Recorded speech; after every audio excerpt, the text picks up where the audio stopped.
ভারতের যুদ্ধাভিযান সিঁদুরের পর পাল্টা হামলা চালায় পাকিস্তান এই অভিযানের নাম দেয় বুনিয়ান উন মারসুস।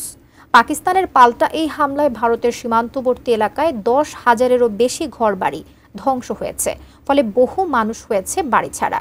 বাঁচতে হলে নতুন করে গড়তে হবে এসব ঘরবাড়ি। কলকাতা ভিত্তিক সংবাদ মাধ্যম আনন্দবাজারের এক প্রতিবেদনে এই তথ্য উঠে এসেছে। বিস্তারিত জানাচ্ছেন জান্নাতুন নাহার জেরি।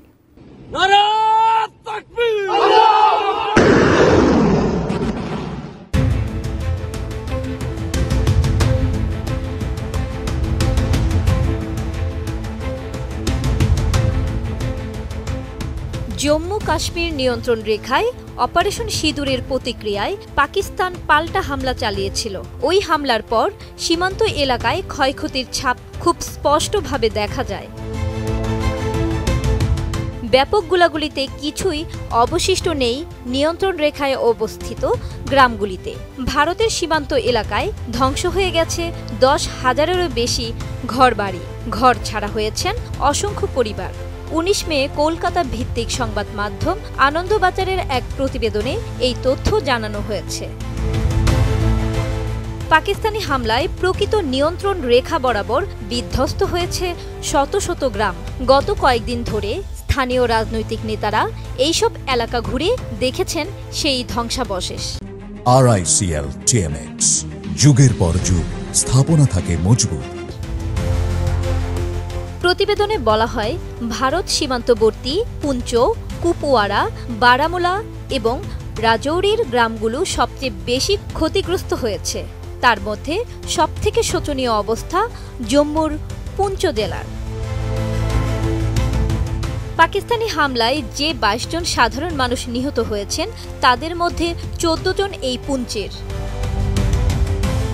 ন্যাশনাল কনফারেন্স দলের সাংসদ আজাদ জান জানিয়েছেন, এই জেলার 90টি পঞ্চায়েতের মধ্যে 60টি পঞ্চায়েতের হাজার হাজার বাড়ি ও ভবন ভেঙে গুড়িয়ে গেছে। তিনি আরও বলেন, এত বড় মাপের হামলা এর আগে কখনো এই এলাকায় হয়নি।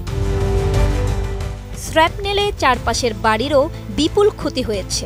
সাংসদ জানান, এই এলাকাটি ভূমিকম্পন প্রবণ। বাড়ির কাঠামোগুলি এতটাই ক্ষতিগ্রস্ত হয়েছে যে কোনো মুহূর্তে একটি মৃদু কম্পন হলেই সেগুলো ভেঙে পড়তে পারে।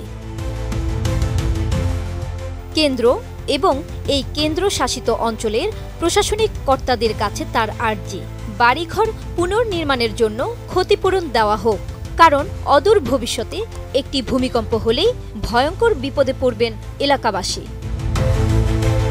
সেলিংয়ে সীমান্ত এলাকার উড়ি ও কারনায় 100টিরও বেশি এবং উড়িতে 458টি বাড়ি গুড়িয়ে গেছে।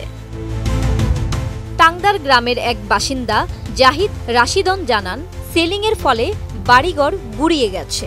পুরনো জীবনে, শান্তির জীবনে ফিরে যেতে চান তারা। রাশিদের মতো অসংখ্য মানুষ এখন আত্মীয় বা পড়শির বাড়ি আশ্রয় নিয়ে আছেন।